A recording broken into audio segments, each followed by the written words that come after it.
Hi, I'm Stefan Schubert, the executive. Oh, Stefan Schubert. This guy, we did a lot of work with the competitions. He was like a madman with competitions.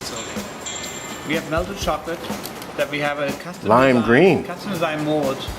We're pouring the chocolate into it. Oh, he's going to show us using it. Like It's a little on the thick side. The mold is evenly poured. Right now, This is when we were doing most of the work with lasers only. Again, we have triple chocolate. Now we have 3D printing, we have CNCs, we have all sorts of stuff. But the laser was fast. An hour then to this presentation is our signature cheesecake. Oh, their Amenity programs have changed a bunch of times. A little bit more of the mousse. I want to try that. It still looks good. This is why time travel is okay in culinary. Yeah. And here we Look at go. that. Our signature dish at River City.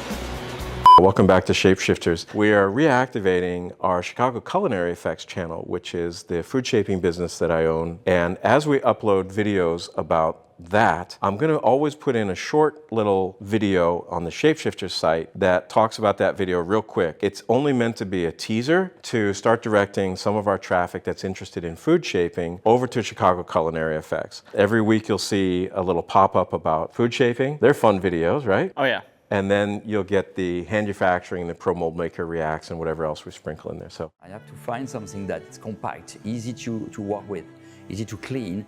One showstopper, one mold could fit on one sheet pan, and I can use it very fast and do the 10 showpieces in one day.